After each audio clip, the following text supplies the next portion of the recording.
සකුන් මේ අලුත් ප්‍රොඩක්ට් එක මොකක්ද සකුන්? මේක සිංහල අච්චාරු එක.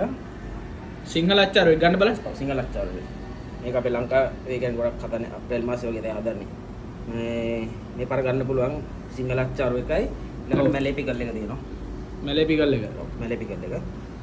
ඒ දෙකම ගන්න පුළුවන් මේ කිය උත කඩේ තියෙනවා. ඔයිතා ගෝල් ටෙස්ට් එකනොත් පුළුවන්. බෙප්පු ගෝල් ටෙස්ට් එකනොත් පුළුවන් නේ. පුළුවන්.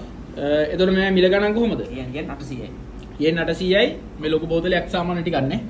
මේක ඔව් මේ බෝතලේ 800 ගානේ ඔන්න ඔයගොල්ලන්ට මිලදී ගන්න පුළුවන්. ගෝල් ටෙස්ට් ඔයිතා බෙප්පු ශාඛා දෙකෙන්ම ගන්න පුළුවන්. හැමදාම ගන්න නැහැ මොකද මේ හැදෙන්නේ නැහැ හැමදාම. හැමදාම නැහැ නේ.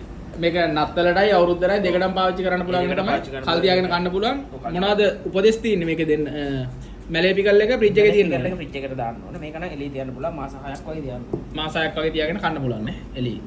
ඕකේ. මේක ලංකාවේ රසට පොඩි ලුණු දාලා ලස්සනට හදලා දෙන්නේ. හරි.